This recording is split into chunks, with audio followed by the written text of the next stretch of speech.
जय हिंद दोस्तों, welcome to our YouTube channel Anuj Ranjan 06 centre में आपका स्वागत है। दोस्तों, NIT National Institute of Technology Kurukshetra की तरफ जो एक रिक्वायरमेंट निकल का है, ये जो है कि under of ministry of education government of India Kurukshetra की तरफ से जो है रिक्वायरमेंट है। इसका एडवर्टाइजमेंट नंबर की अगर बात की जाए तो 03/2023 आपका जो है कि एडवर्टाइजमेंट नंबर है। ये कहाँ के requirement of non technical staff के लिए जो है कि नॉन टेक्निकल पोस्ट के लिए जो है कि रिक्वायरमेंट निकल के आई है। फिर वहीं बात किया है कि किस पोस्ट पे कितना कितना जो है कि वैकेंसी मांगी गई है, किन किन लोगों के लिए है। तो ये जो है कि ITI diploma BE and BTech graduation वाला जो भी स्टूडेंट है उन लोगों के लिए जो है रिक्वायरमेंट आई है। तो आप लोगों को वीडियो में अंत तक बने रहना। अगर वीडियो पसंद आया तो कृपया वीडियो को लाइक कर चैनल को सब्सक्राइब कर लिया जाए, ताकि मेरा जो भी नेक्स्ट वीडियो आएगा उसका इन्फॉर्मेशन आपको सबसे पहले मिल सके। तो इसमें आप देख सकते हैं first number serial number first में जो है कि यहाँ पे नेम ऑफ द पोस्ट दिया जो कि जूनियर इंजीनियर सिविल का है। इसमें पोस्ट की बात की तो टोटल नंबर ऑफ सीट जो है कि 3 है, जिसमें OBC की जो है कि 1 सीट है और अनरिजर्व की 2 सीटें हैं, जिसमें पे लेवल जो है कि आपका लेवल 6 के अंतर्गत रहेगी। फिर वहीं जूनियर इंजीनियर इलेक्ट्रिकल की अगर बात की जाए तो इसमें टोटल नंबर ऑफ सीट 1 है, जो कि अनरिजर्व के लिए यहाँ पे आरक्षित रखा गया है, जो कि लेवल 6 वाले यहाँ पे जो कि अप्लाई कर सकते हैं। लेवल 6 सैलरी उनकी रहेगी। फिर स्टूडेंट स्पोर्ट्स एंड असिस्टेंट की बात की जाए तो वहाँ पे भी जो है कि 1 सीट है। फिर लाइब्रेरी एंड इंफॉर्मेशन असिस्टेंट की बात की जाए तो 1 सीट है। सीनियर स्टेनोग्राफर की बात की जाए तो 1 सीट है, स्टेनोग्राफर की 1 है। सीनियर असिस्टेंट की बात की जाए तो टोटल मोस्ट 6 सीट जो है कि 6 है, जिसमें कि 1 OBC के लिए है और 5 जो है कि अनरिजर्व के लिए है। वहीं सीनियर यहाँ उसके बाद बात की जाए जूनियर असिस्टेंट की तो टोटल मोस्ट सीट जो है कि 3 है, जिसमें कि 2 OBC का है और 1 EWS का जो कि यहाँ पे सीट रखी गई है। टेक्निकल असिस्टेंट की अगर बात की है तो टोटल नंबर ऑफ सीट जो है वो आपका 5 है, जिसमें 1 जो है कि SC के लिए है, 1 EWS के लिए और 3 अनरिजर्व के लिए है। पे स्केल की बात की है तो इन लोगों की 6 लेवल में जो है कि पे मिलेगी, पे लेवल जो है 6 रहेगी। फिर वहीं पे अगर बात की जाए सीनियर टेक्नीशियन जो कि आपका ITI वाला के लिए है, उनके लिए डिप्लोमा वाले के लिए, उनके लिए टोटल नंबर ऑफ सीट की बात की तो 14 नंबर ऑफ सीट है, जो कि अलग अलग कैटेगरी में जो कि बांटा गया है। SC में 1 है, ST में 1 है, OBC में 3 है, EWS में 1 है और रिजर्व में 8 है। तो टोटल नंबर ऑफ सीट की बात की तो 14 है यहाँ पे आपका जो है डिप्लोमा वाले के लिए। और वहीं जो कि ITI वाले की बात की जाए तो टोटल नंबर ऑफ सीट जो है कि 21 है। ITI पास स्टूडेंट जो कि टेक्नीशियन, इसमें कौन कौन अप्लाई करेंगे वो भी मैं बता दूंगा आगे में। तो इसमें जो कि नंबर ऑफ सीट की बात करें तो 4 SC के लिए है, 1 ST के लिए है, 5 OBC के लिए, 1 EWS के लिए है, 10 अनरिजर्व के लिए और 1 जो है 10 अनरिजर्व का। टोटल नंबर ऑफ सीट की बात करें तो टोटल 21 है। और हर डिपार्टमेंट की अगर मिला के बात की तो टोटल नंबर ऑफ सीट जो है कि 57 टोटल नंबर ऑफ सीट आपका जो है कि यहाँ पे निकाली गई वैकेंसी। अब आगे अगर बात की जाए इसेंशियल क्वालिफिकेशन एंड एक्सपीरियंस की, तो अब जो है कि फर्स्ट आपका जूनियर इंजीनियर, जिसकी टोटल नंबर सीट 1 है, OBC में टोटल नंबर पोस्ट जो है कि 3 है, OBC की 1 और अनरिजर्व की 2। तो इसका जो कि पे सैलरी की बात करें तो लेवल 6 में इनका सैलरी मिलेगी, जो कि 35,400 से लेकर 1,12,400 रुपये इनका होगा। एजुकेशन एंड अदर क्वालिफिकेशन की बात की जाए तो यहाँ जो है कि इनके लिए जो इसेंशियल क्वालिफिकेशन क्या मांगा है, तो फर्स्ट क्लास आप इनके पास BE BTech होना चाहिए। किससे तो सिविल इंजीनियरिंग से का जो है कि डिग्री, मतलब जिस रिलेवेंट फील्ड से अप्लाई करना चाहते हैं उस ट्रेड का आपके पास जो है कि डिग्री होना चाहिए। अगर वो नहीं है तो आपके पास क्या होना चाहिए, तो फर्स्ट क्लास जो कि डिप्लोमा होना चाहिए, डिप्लोमा इन इंजीनियरिंग विथ जो है कि एक्सेलेंट एकेडमिक रिकॉर्ड होना चाहिए।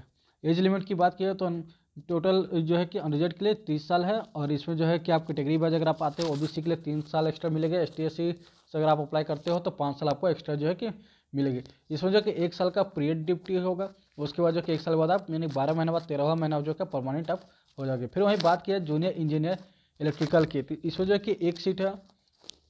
इनके लिए भी जो है कि क्या मांगा गया है, तो क्वालिफिकेशन में तो फर्स्ट क्लास इनका जो कि BE BTech होना चाहिए। किससे तो इलेक्ट्रिकल इंजीनियर जो है कि रिकॉग्नाइज्ड यूनिवर्सिटी से इनका जो है कि मान्यता प्राप्त सर्टिफिकेट होना चाहिए। अगर वो नहीं है तो फिर ये भी जो है कि first class diploma in electrical engineer का अगर है तो वो भी अप्लाई कर सकते हैं। एज की बात की तो अपर एज लिमिट जो है कि 30 साल रखी गई है। इनका भी 1 साल का जो है कि पीरियड ड्यूटी होगी। फिर वहीं बात किया कि student activity and sport assistant की, तो 1 जो कि सीट अनरिजर्व के लिए इनका जो है कि क्या मांगा गया है, तो first class bachelor degree in a physical education for recognised university और इंस्टीट्यूट से। अगर वही जो है कि और जो है कि स्ट्रॉन्ग रिकॉर्ड होना चाहिए और participant in sport and drama, music, film, painting, photography, journalist, जो भी आप रिलेवेंट फील्ड्स में अप्लाई करना चाहते हो उस फील्ड से जो है कि आपके पास सर्टिफिकेट होना चाहिए। एज लिमिट की बात की तो 30 ईयर इनका भी एज लिमिट है और 1 साल का जो कि प्री ड्यूरेशन है। फिर वही जो कि हम लोग आ जाते हैं अपना जो कि सीनियर टेक्नीशियन एंड टेक्नीशियन पे। तो जो है कि यहाँ पे देख सकते हैं कि 9 नंबर में जो है कि हम लोग का सीनियर टेक्नीशियन के बात की टेक्नीशियन असिस्टेंट, जो कि टोटल नंबर सीट की बात करें तो 5 है, जिसमें कि एक एससी के लिए है, एक ईडब्ल्यूएस के लिए और 3 जो है कि ऑनरिजर्व के लिए है। कौन कौन से डिपार्टमेंट में? तो सिविल इंजीनियर के लिए 1 सीट होना चाहिए, 1 सीट है। फिर इलेक्ट्रिकल इंजीनियर के लिए 1 है। फिर सेंट्रल वर्कशॉप के लिए जो है कि 1 सीट है। क्वालिफिकेशन की बात की जाए तो जो है कि इनके पास इंजीनियरिंग डिसिप्लिन होना चाहिए, फर्स्ट क्लास जो है कि फर्स्ट क्लास इनके पास डिग्री होना चाहिए बीटेक का, और जो है कि सब्जेक्ट फॉर्म रिक्वायर्ड यूनिवर्सिटी जो भी आप अप्लाई कर रहे हैं उस से आपका जो है, जैसे आप सिविल इंजीनियरिंग में अप्लाई कर रहे हो तो civil engineering, electrical engineering apply कर रहे हो तो इलेक्ट्रिकल इंजीनियरिंग का आपके पास सर्टिफिकेट होना चाहिए। फिर यहाँ पे आप केमिस्ट्री से कर रहे हैं तो केमिस्ट्री में उसका होना चाहिए। और इनके लिए भी जो है कि 1 साल का प्री ड्यूटी रखा गया है। एज लिमिट की बात की तो 30 ईयर इनका जो है कि एज लिमिट है। फिर क्वालिफिकेशन की बात की है तो इनके लिए जो है कि आपके पास बीटेक होना चाहिए या फिर फर्स्ट क्लास जो है कि डिप्लोमा इंजीनियर होना चाहिए रिलेवेंट फील्ड से। फिर वहाँ पे नेक्स्ट चलते हैं हम लोग सीनियर टेक्नीशियन, जो कि आपका डिप्लोमा वाला के लिए आता है।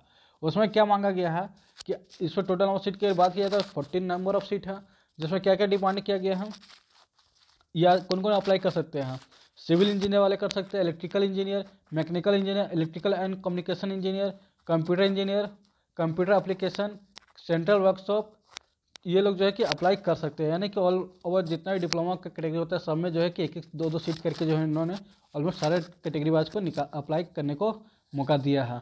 इसमें कौन कौन अप्लाई कर सकते, तो इनके लिए क्वालिफिकेशन क्या आना चाहिए? तो कंप्यूटर एप्लीकेशन जो है सीनियर सेकेंडरी मतलब 10+2 जो है कि होना चाहिए रिक्वायर्ड बोर्ड से, या 50% मार्क्स, या फिर ITI कोर्स होना चाहिए और 1 ईयर ड्यूरेशन का अपने जो है कि होना चाहिए। मिनिमम जो है कि 1 साल का आपके पास अगर ITI है और 10+2 अगर 50% है, इंटर जिसको बोलते हैं इंटरमीडिएट हायर सेकेंडरी क्लास में, अगर आप 50% मार्क्स लाए तो आप फॉर्म को अप्लाई करते हैं। या फिर आप जो है कि 10th क्लास से और 60% मार्क्स लाए हैं, ITI क्षेत्र में है, ITI में 2 साल का 2 साल ड्यूरेशन ITI किया और मैट्रिक में 60%, तो भी आप फॉर्म को अप्लाई कर सकते हैं। यानी कि आपका पास 10th है या 12th है, कोई भी सर्टिफिकेट है तो आप अप्लाई कर सकते हैं। 10th है तो 60% मार्क्स चाहिए, 12th है तो 50% मार्क्स मिनिमम आपको चाहिए। 10th अप्लाई करेंगे तो 2 साल का ITI होना चाहिए, मतलब ऑलमोस्ट आ जाए तो सिर्फ आपका वेल्डर को छोड़ के जो है कि ITI वाले सभी 10th प्लस वाले सभी को अप्लाई कर सकते हैं। या फिर डिप्लोमा इंजीनियरिंग होना चाहिए जो कि 3 ईयर ड्यूरेशन के लिए जो है कि रिलेवेंट फील्ड से जो है कि रिकग्नाइज होना चाहिए। ठीक है, फिर बैचलर डिग्री भी अगर आपके पास है तो भी अप्लाई कर सकते हैं। एज लिमिट की बात की जाए तो 33 ईयर जो है कि एज लिमिट होगी। वहीं अब जो है कि और उसके साथ जो है कि आपको रिलैक्सेशन मिल जाएगा। आप अगर ST/SC से हैं तो आपको 5 साल का रिलैक्सेशन मिलेगा, OBC से तो 3 साल का रिलैक्सेशन मिलेगा, PWD है तो 10 साल का रिलैक्सेशन मिलेगा, जो है कि एज रिलैक्सेशन भी आपको मिल जाएगी। फिर टेक्निकल टेक्नीशियन की बात की जाए कि ITI वाले के लिए आती है हम, उसकी सीट की बात की तो 21 नंबर ऑफ सीट है, जो कि 4 SC के लिए, 1 ST के लिए, 5 OBC के लिए, 1 EWS के लिए और 10 जो है कि जनरल वालों के लिए है। वहीं पे कौन कौन सा अप्लाई कर सकते हैं? तो सिविल इंजीनियर में 1 सीट है, इलेक्ट्रिकल इंजीनियर में 1 सीट है, मैकेनिकल इंजीनियर में 1 सीट है, इलेक्ट्रिकल एंड कम्युनिकेशन में 1 सीट है, सॉरी यहाँ पे इलेक्ट्रिकल एंड कम्युनिकेशन में 3 में है, जो है कि सब में अलग अलग कैटेगरी बांटा गया है। कंप्यूटर इंजीनियर, केमिस्ट्री, फिर से computer application, business administration, central workshop, जो है कि अलग अलग डिपार्टमेंट में जो है कि अलग अलग यहाँ पे सीट काफ़ी है, जो कि 21 नंबर ऑफ टोटल सीट है। सैलरी की बात की तो 21,700 से लेकर 69,100 रुपये सैलरी है। मतलब आप इसमें fitter, टन्ना, machinist, welder, electrician, welder, जो भी A to Z ट्रेड के ITI, जो भी ट्रेड के ITI है, आप वो सभी लोग इसमें जो है कि अप्लाई कर सकते हैं। ठीक है, सीरियल नंबर 11 टेक्नीशियन पोस्ट में, टेक्निकल पोस्ट में। ठीक है, तो आपको इस पर जो है कि क्या क्या होना चाहिए, ITI सर्टिफिकेट तो आपके पास अगर है तो आपका बहुत अच्छी बात, और फिर या फिर आपका सीनियर टेक्नीशियन है कि 12th पास है और 50% मार्क्स है अगर आपके पास, तो भी आप फॉर्म अप्लाई कर सकते हैं। और 1 साल का भी अगर आपके पास ITI है, जैसे कि वेल्डर ट्रेड का होता है, अगर 1 साल का ITI सर्टिफिकेट है तो भी अप्लाई कर सकते हैं। फिर वही बात की जाए, या फिर आपके पास मैट्रिक में 60% मार्क्स है और ITI का 2 साल का ड्यूरेशन वाला सर्टिफिकेट है तो भी आप अप्लाई कर सकते हैं। यानी कि यहाँ पे सीनियर टेक्नीशियन और टेक्नीशियन के लिए जो है कि सेम एलिजिबिलिटी रखा गया है, बस डिफरेंट यहाँ पे क्या है, तो टेक्नीशियन में जो कि 27 ईयर ही मैक्सिमम एज दिया गया, जो अपर एज लिमिट रिजल्ट के लिए जो कि 27 साल, और जो है कि सीनियर टेक्नीशियन में और रिजल्ट के लिए 33 साल यहाँ पे दिया गया, यानी कि 6 साल का अंतर यहाँ पे आपको मिल जाता है। तो आप जो कि अपने अनुसार जो कि फॉर्म को अप्लाई कर सकते हैं। फिर यहाँ जनरल कंडीशन जो है कि यहाँ पे दिया गया है।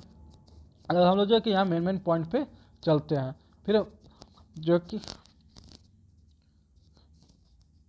जब हम लोग नीचे आ जाते हैं तो यहाँ पे एक जगह देखने में मिलेगा आपको, यहाँ पे अगर फ़ी की बात की है कि हमारा जो कि फॉर्म भरने का फ़ी कितना लगेगा, उसको भी मैं आप लोगों को दिखा देता हूँ। यहाँ पे था फॉर्म फिल करने का जो कि चार्ज है आपका जो कि 500 रुपीज़ आपको लगेगा, किसका, ऑनरिजर्ट का, ओबीसी का एंड ईडब्ल्यूएस कैंडिडेट्स का। फिर जो है कि आपके पास जो है कि हमने एज रिलैक्सेशन के बारे में बता ही दिया कि कैसे एज रिलैक्सेशन के बारे में आपको जो है कि देखना है।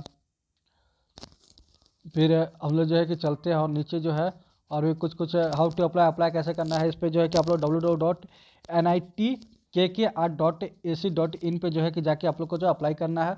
कब से, 13 जनवरी 2023, यानी कि फॉर्म जो है कि फिल होने का डेट स्टार्ट हो चुका है। आप लास्ट जो है कि 28 फरवरी, यानी कि फरवरी का लास्ट डेट तक जो कि आप अप्लाई कर सकते हैं, रात के 12 बजे तक, जो कि आपका फॉर्म अप्लाई करने का लास्ट डेट होगा।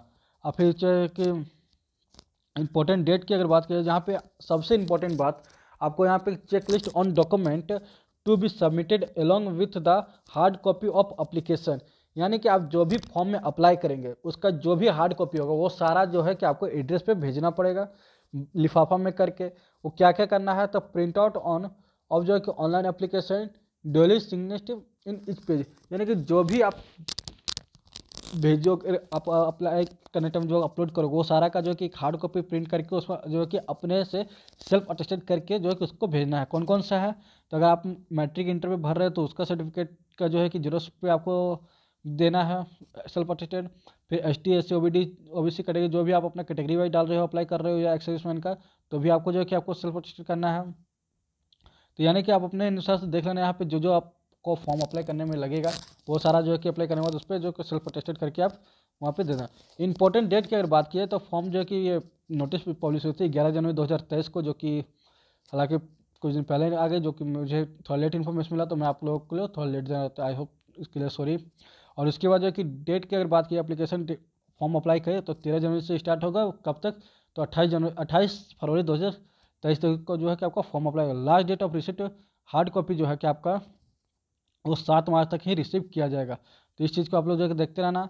और यहाँ पे इन्होंने इन्फॉर्मेशन दिया है कि आपका जो भी आप ईमेल आईडी दोगे उस पर जो है कि आपका सारा डिटेल्स जो है कि आपको बताया जाएगा कि अब आपका एग्ज़ाम है, रिटेन टेस्ट कब है, स्किल टेस्ट कब है, इंटरव्यू कब है, वो सारा इन्फॉर्मेशन जो है कि आपको उस पर बताया जाएगा।